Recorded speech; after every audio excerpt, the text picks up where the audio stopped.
क्या हाल है भाई सब लोग यार। आई होप भाई सब लोग बढ़िया होंगे, मजे में होंगे। तो आज का जो अपना लेक्चर है भाई वो स्टार्ट करते हैं। आप लोगों को जो आज हिस्ट्री है वो समझाता हूँ थोड़ा बेसिक इसके बारे में। तो भाई जो हिस्ट्री अभी जिन्होंने कंप्लीट कर लिया है, 2 बार 3 बार पढ़ चुके हैं, वो इस लेक्चर को एज ए रिवीजन नोट्स के हिसाब से देख सकते हैं। और जो भाई जिसने अब तक हिस्ट्री नहीं पढ़ा है तो उसके लिए लेक्चर बहुत बेनिफिशियल रहेगा। हिस्ट्री भाई बेसिक फैक्ट अगर जानते हैं हिस्ट्री के बारे में हम लोग, तो स्टडी अबाउट पास्ट। अगर आप लोग जो चीजें हो चुकी है उसके बारे में पढ़ाई कर रहे हैं, ठीक है, उसके बारे में पढ़ रहे हैं कि 400 500 साल पहले क्या हुआ था, तो आप लोग क्या है कि हिस्ट्री को जो है आप लोग पढ़ रहे हैं। और हिस्ट्री एक ग्रीक वर्ड जो Greek word Historia, Greek word Historia से बना हुआ है, ठीक है। हिस्ट्री एक इंग्लिश वर्ड है बट ग्रीक वर्ड हिस्टोरिया से ये बना है। और एक फैक्चुअल इंफॉर्मेशन जो आप लोगों को पता होनी चाहिए, फादर ऑफ हिस्ट्री किसको बोलते हैं हम लोग, तो फादर ऑफ हिस्ट्री बोलते हैं भाई हेरोडोटस को। और इनकी जो किताब थी उसका नाम था द हिस्ट्रीज।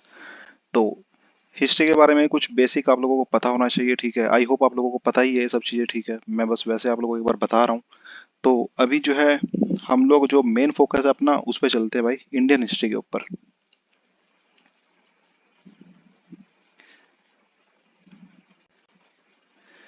इंडियन हिस्ट्री जो है भाई 3 पार्ट्स में डिवाइडेड है। Ancient, medieval, modern. तो भाई ये 3 पार्ट्स में जो है इंडियन हिस्ट्री डिवाइडेड है।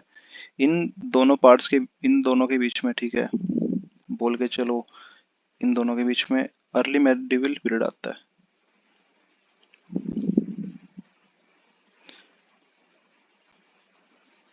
तो इस पे भी थोड़ा सा बता देते हैं, फोकस रहेगा इस पे भी। जो एंशियंट हिस्ट्री है इसमें आप लोग 12,000 BCE से लेकर के और करीबन 650 AD तक, ठीक है, जब हर्षवर्धन का रूल रहता है, खत्म होता है उनका रूल, तो तब तक हम जो है हिस्ट्री पढ़ते हैं, उसको एंशियंट हिस्ट्री के अंदर काउंट किया जाता है।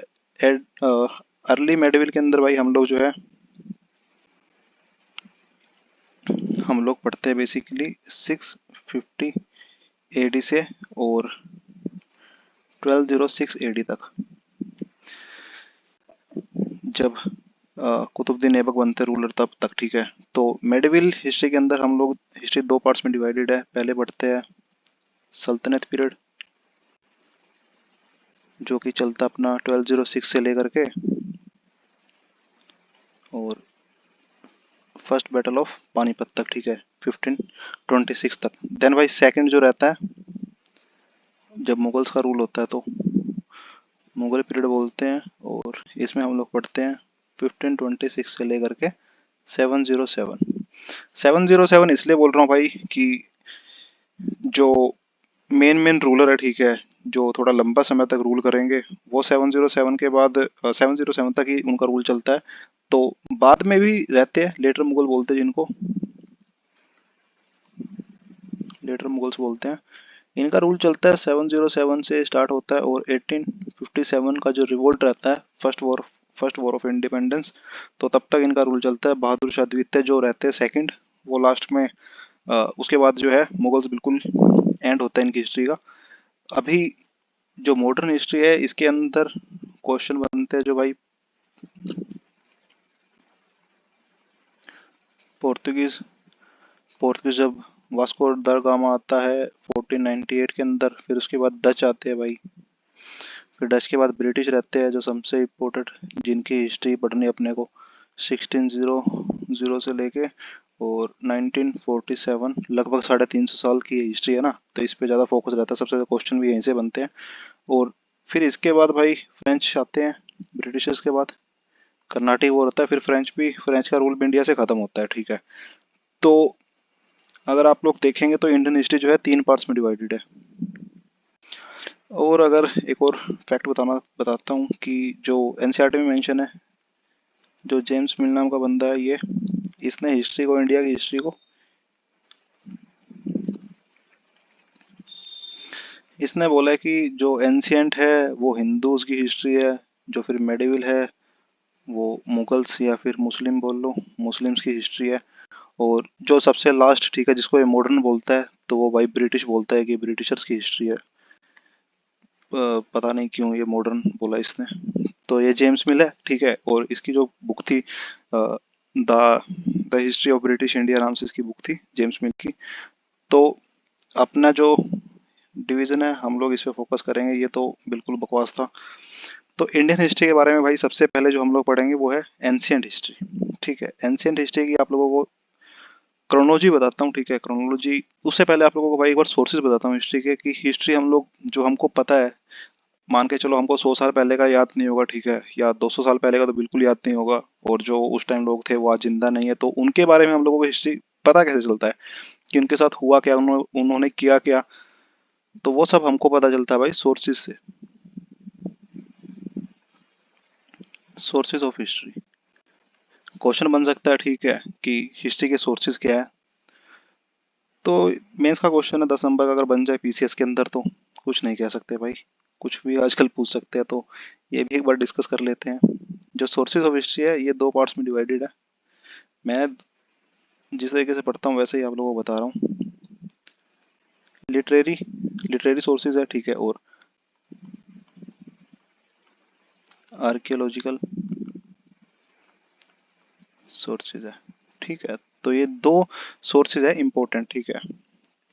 अभी लिटरेरी सोर्सेज क्या रहता है, जैसे जो चीजें आप लोगों को जैसे बुक्स है ठीक है, पढ़ करके पता लग जाएगा। आर्कियोलॉजिकल सोर्सेज क्या है, जैसे इंस्क्रिप्शन रहेंगे ठीक है, कोई बड़ा सा स्टोन रहेगा उस पर कुछ चीजें लिखी है, तो वो रहेंगे आर्कियोलॉजिकल सोर्सेज। वो पढ़ने में थोड़ा दिक्कत रहती है, और मतलब हिस्टोरियंस जो है इन पे ज्यादा फोकस करते हैं ठीक, इनमें ज्यादा मजा आता है उनको। लिटरेरी सोर्सेज क्या है भाई, ये कितने पार्ट्स में डिवाइडेड है, तो अगर देख के चले तो ब्राह्मणिक, या बोल के चलो हिंदू टेक्स्ट ठीक है, और फिर बुद्धिस्ट भी है भाई, बुद्धिस्ट टेक्स्ट भी है बहुत सारे। तो बुद्धिस्ट टेक्स्ट हो गए, अपने को जैन लिटरेचर भी है, जैन टेक्स्ट हो गए, और कुछ जैसे फॉरेन फॉरेनर्स जो आए थे ठीक है, फॉरेनर्स सोर्सेज भी है। जैसे मैक्सनीज था, मैक्सनीज की इंडिका है, तो ये ग्रीक था ठीक है, ग्रीक से हो गए ग्रीक सोर्सेज। इसके बाद भाई चाइनीज चाइनीज सोर्सेज थे, चाइनीज में भाई फायान था और हुआंग सेंग था ठीक है। तो ये सोर्सेस हो गए। फिर भाई जो अ, मुस्लिम आए थे ठीक है, उसमें हो गया इब्न बतूता वगैरह हो गया, या अल मसूदी हो गया, ये सब फॉरेन सोर्सेस है। तो इनसे भी अपने को पता चलता है कि उस टाइम के जो रूलर थे ठीक है, उन्होंने क्या किया, उनका टाइम पीरियड क्या था, उनका पॉलिटिकल सिस्टम क्या था। तो ये भी इंपॉर्टेंट सोर्सेज है हिस्ट्री के। ब्राह्मणिकल सोर्सेज जो है भाई वो दो पार्ट्स में डिवाइडेड है, अगर थोड़ा सा और फर्दर देखे तो श्रुति और स्मृति। ये वो है जो जैसे जो ऋषि मुनि थे अपने, उन्होंने बिल्कुल डायरेक्ट बोल करके बताया लोगों को ठीक है, और लोगों ने सुना, और ये वो है जो सुन करके याद रह गया थोड़ा बहुत, और उसके बारे में फिर लिखा ठीक है। तो ये तो डायरेक्ट थे, जैसे वेद हो गए और उपनिषद। तो ये डायरेक्ट मतलब जो मान के चलो भगवान ने ही बोल के बताया हो ठीक है, तो वो, और जो मतलब इनसे थोड़ा बहुत फिर याद रह गया, तो उनसे भाई इसमें स्मृति में आते हैं जैसे एपिक, रामायण महाभारत ठीक है, और पुराण जैसे मत्स्य पुराण, तो उसके ये आते हैं स्मृति के अंदर। बुद्धिस्ट टेक्स्ट भी भाई श्रीलंका के भी है कुछ ठीक है, और इंडियन बुद्धिस्ट टेक्स्ट भी है, जैन टेक्स्ट भी ऐसे ही है। तो ये मेन मेन पता लगता है अपने को इनसे, ज्यादातर इनसे पता चलता है रिलीजियस हिस्ट्री, कि भाई ये रिलीजन के ऊपर ज्यादा फोकस करेंगे। और एक और भी है ठीक है, इसका एक डिवीजन और भी है, उसको बोलते हैं जैसे बायोग्राफी। तो बायोग्राफी क्या है, जैसे एग्जाम्पल बाण भट्ट ने लिखा था हर्षरिता ठीक है, तो ये एग्जाम्पल हो गया। और मान के चलो बिल्हान था एक, ठीक है, बिल्हाना ने लिखा था विक्रम चरिता, चालुक्य किंग जो सिक्स थे, तो उनके बारे में। तो ये टेक्स्ट हो गए, इनसे अपने को क्या, इनसे हिस्ट्री पता लगेगी। जैसे बाण भट्ट ने लिखा हर्षचरिता, तो हर्ष का जो एम्पायर था, जो रूल था, कहाँ तक एक्सटेंड करता था, ठीक है, उसने कहाँ कहाँ क्या उसका पॉलिटिकल सिस्टम था, कहाँ कहाँ पर भाई फाइट ली, तो वो सब चीजें जैसे इसमें पता लगेगी, ठीक है, हर्ष के बारे में, अर्ली एज के बारे में, तो ये सब चीजें। तो अभी तो मान के चलो ये बायोग्राफीज भी बहुत इंपॉर्टेंट है। डायरेक्ट क्वेश्चन आते हैं कि ये राइटर है और इसने कौन सी बुक लिखी है, या फिर बुक का नाम पूछ लेते हैं तो पूछते हैं कि राइटर कौन है। तो ऐसे भी क्वेश्चन बन जाते हैं। अगर यहाँ अभी अगर देखें आर्कियोलॉजिकल सोर्सेज, तो आर्कियोलॉजिकल सोर्सेज में मेरे भाई सबसे इंपॉर्टेंट जो रहता है वो है इंस्क्रिप्शन। इनको आर्कियोलॉजिकल सोर्सेज जो रहते हैं इनको मूव करना थोड़ा मुश्किल रहता है, ठीक है। जैसे बहुत बड़ा इंस्क्रिप्शन रहेगा तो उसको लेकर के कैसे मूव करोगे तुम लोग, लेकिन जो ये लिटरेरी सोर्सेज है इनको मूव करना थोड़ा आसान रहता है। इंस्क्रिप्शन के अंदर बहुत सारी है, ठीक है, जैसे रुद्रदमन का इंस्क्रिप्शन हो गया, ठीक है, और भी स्कल्पचर हो गए, स्कल्पचर्स और आर्टिफैक्ट्स हो गए, जैसे कि मान के चलो पोट्री, ठीक है, आर्टिफैक्ट्स हो गए, कॉइन्स भाई, कॉइन्स भी इम्पोर्टेंट है। कॉइन्स भी क्या रूलर था, ठीक है, उसकी अगर अगर इमेज है या पंचमार्क कॉइन है तो किस टाइम पीरियड के वो है, और अगर कोई डिवाइन इमेज है, ठीक है, कॉइन के ऊपर, तो इन सब से भी अपने को क्या पता लगता है, हिस्ट्री के बारे में पता चलता है। तो ये है हिस्ट्री के सोर्सेज, ठीक है, ये मेंस का क्वेश्चन बन सकता है, कहीं कहीं पूछा भी गया वो, ठीक है। बहुत सिंपल सा क्वेश्चन बनेगा, पर वही है कि लिखने में फिर वहां दिक्कत होगी, तो इसलिए थोड़ा सा बता दिया आप लोगों को।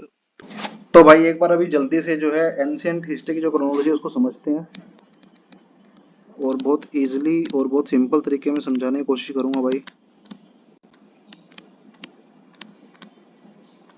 ताकि आप लोगों को एक ही बार में याद हो जाए।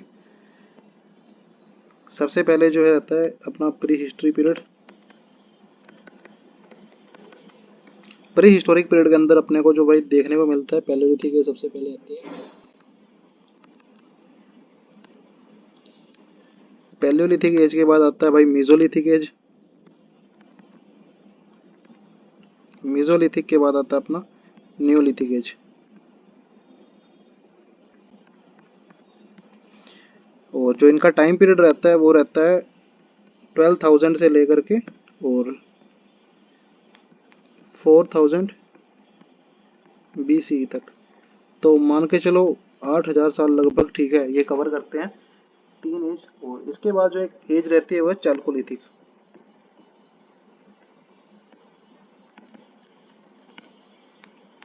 तो चालकोलिथिक एज रहती है, और जो इसका टाइम पीरियड रहता है वो है अपना 4,000 से लेकर के 1,000 BCE तक। अभी प्री हिस्ट्री के बाद आता है भाई सेकंड, अगला जो है फर्स्ट अर्बनाइजेशन। फर्स्ट अर्बनाइजेशन को भाई हम लोग हड़प्पा संस्कृति भी बोलते हैं।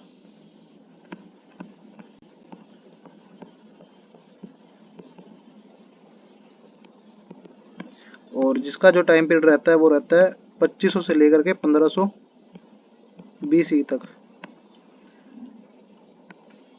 देन भाई अपना आता है वैदिक पीरियड।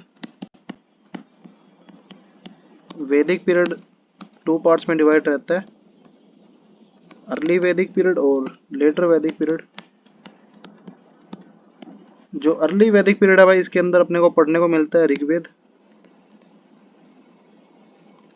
ऋग्वेद के टाइम में पॉलिटिकल कैसा सिचुएशन रहा, और इकोनॉमी क्या थी, ठीक है, लाइवलीहुड क्या था लोगों का, सोसाइटी कैसा था, इसके बारे में पता लगेगा। और जो इसका टाइम पीरियड रहेगा वो कम से कम 500 साल रहेगा अपना।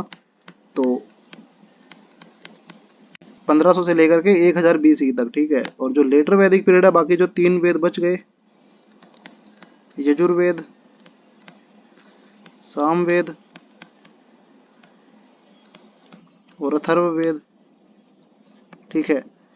तो ये तीन लेटर वैदिक पीरियड में अपने को पढ़ने को मिलेंगे, और जो इसका टाइम पीरियड रहेगा वो रहेगा 1000 से लेकर के 600 ईस्वी तक, BCE तक, ठीक है।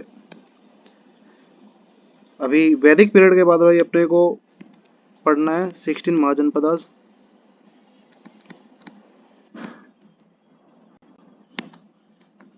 16 महाजनपदास के बारे में, और जो भाई रिलीजियस मूवमेंट रहेगा ना वो भी यहीं पढ़ेंगे हम लोग।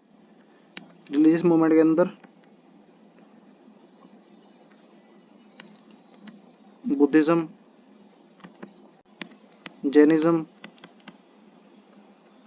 और आजीविका सेक्ट, तो ये चीज़ें यहीं पढ़ने को मिलेगी। और इनका जो टाइम पीरियड रहेगा वो लगभग 600 से लेकर के 322 ईस्वी तक रहेगा, बीसी तक, ईस्वी पूर्व तक, ठीक है, बीसी तक रहेगा। और इस टाइम में भाई अपने को जो 3 डायनेस्टीज है वो पढ़ने को मिलेगी। जो पहली है Haryanka dynasty, then by Shishunaga, and then Nanda dynasty. और इनके बाद जो सबसे इम्पोर्टेंट डायनेस्टी आती है वो है मौर्यंस। तो जो मौर्यन है भाई वो 322 बीसी से लेकर के 185 बीसी तक, ठीक है। तो ये 185 है, 185। और इसी पीरियड में भाई अपने को मिलेगा साउथ इंडिया के अंदर संगम एज।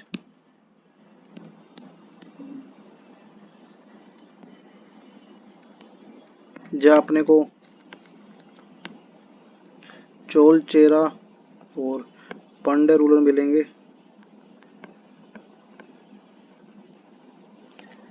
ठीक है। देन जो इनका टाइम पीरियड रहेगा संगम एज का वो रहेगा 300 से लेकर के, और 300 बीसीई से लेकर के 3rd सेंचुरी बीसी से 3rd सेंचुरी सीई तक, ठीक है। तो इनका टाइम पीरियड रहेगा भाई। इसके बाद आता है post Gupta period, sorry post modern period.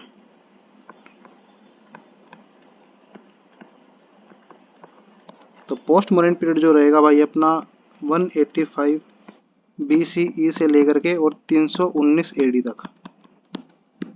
इसके अंदर जो डायनेस्टीज देखने को मिलेगी वो होगी शुंगा डायनेस्टी, शुंगा के बाद कन्नव, फिर भाई सातवाहन आते हैं, देन छेदी डायनेस्टी कलिंग से रूल करेगी। फिर भाई आते हैं अपने इंडो ग्रीक्स, इंडो ग्रीक के बाद भाई शाका, शाका के बाद आते हैं पार्थियंस,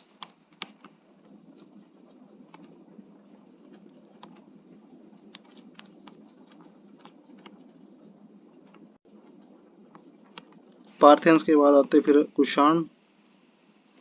तो ये ऐसे हम लोग पढ़ेंगे, ठीक है, लाइन वाइज एकदम। तो कुषाण के अंदर आप लोगों को पता है कनिष्क, जो कनिष्क है, ठीक है, इम्पोर्टेंट रूलर है। पोस्ट मॉडर्न के बाद भाई आता है गुप्ता पीरियड।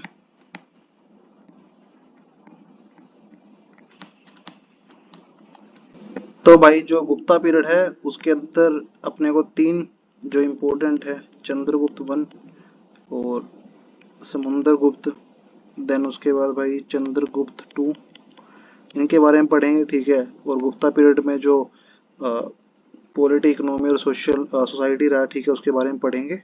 और एक सिंपल सा क्वेश्चन भी था, यूपीएससी ने पूछा था, ठीक है, 2025 में पूछा था कि जो फायन था वो किसके टाइम में आया था, ठीक है। तो फायन जो था भाई वो चंद्रगुप्त 2 के टाइम में आया था। तो ऐसे क्वेश्चन भी बन जाते हैं कभी कभी, और यूपीएससी लेवल का क्वेश्चन था, ठीक है। तो ये सब चीज़ें तो भाई मिस होनी नहीं चाहिए। तो इसके बाद रहता है post Gupta period. Post Gupta period के अंदर भाई यूपीएससी ने ये क्वेश्चन भी पूछा था एक बार कि यूपीएससी ने पूछा था कि 7-8 नहीं 5-6 डायनेस्टी दे करके, और ये पूछा था कि जो पोस्ट गुप्ता डायनेस्टीज है वो कौन सी है। तो अभी पोस्ट गुप्ता के अंदर भाई हम लोग पढ़ेंगे वर्धन डायनेस्टी, जिसको हम लोग पुष्यभूति भी बोलते हैं, ठीक है, पुष्यभूति ऑफ थानेसर।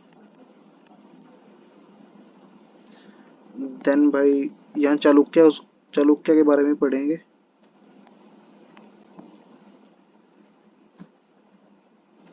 और उसके बाद भाई पल्लव। तो ये 3 जो है मेजर डायनेस्टी के बारे में पढ़ेंगे यहाँ। और जो कुछ छोटी डायनेस्टीज है जैसे कि मैत्रिकाज और पोस्ट गुप्ता रूलर्स है,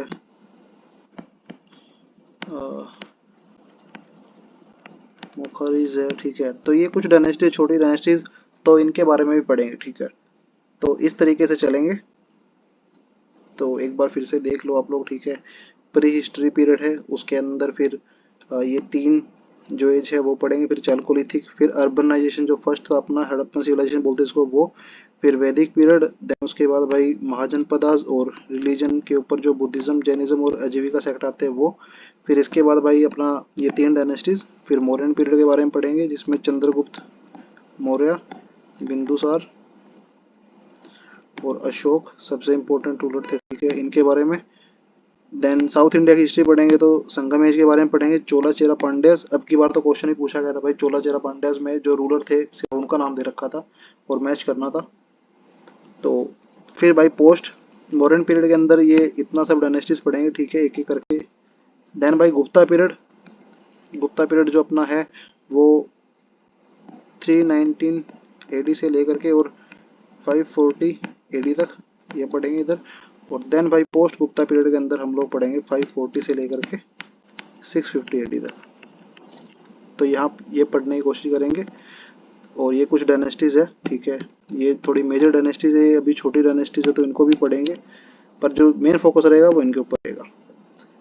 तो आई होप भाई आप लोगों को ये क्रोनोलॉजी समझ में आ गई होगी, ठीक है।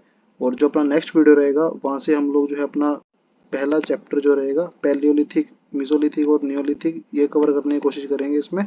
और जो मेन फोकस रहेगा मेरा वो रहेगा साइट्स के ऊपर, कि भाई जो पैलियोलिथिक साइट्स है, मेसोलिथिक साइट और नियोलिथिक साइट है, इनको कवर करने की कोशिश करूंगा अच्छे तरीके से, क्योंकि क्वेश्चन यहीं से ज़्यादा बनते हैं भाई। और जो फीचर्स है वो भी बता दिए जाएंगे आपको कि पैलियोलिथिक के क्या फीचर थे, मेसोलिथिक और नियोलिथिक के, ठीक है। तो इस तरीके से फिर आगे हड़प्पन और आगे धीरे धीरे करके ऐसे ही चलेंगे, ठीक है। तो आई होप भाई आप लोगों को ये समझ में आ गया क्रोनोलॉजी, एक बार खुद भी बना करके देख लेना इसको। और अगर आप चैनल पे पहली बार आए तो प्लीज़ सब्सक्राइब करें, और अगर आपको वीडियो अच्छा लगे तो प्लीज़ लाइक करें भाई, और कमेंट करें और भी क्या इम्प्रूव कर सकता हूँ। थैंक यू सो मच भाई।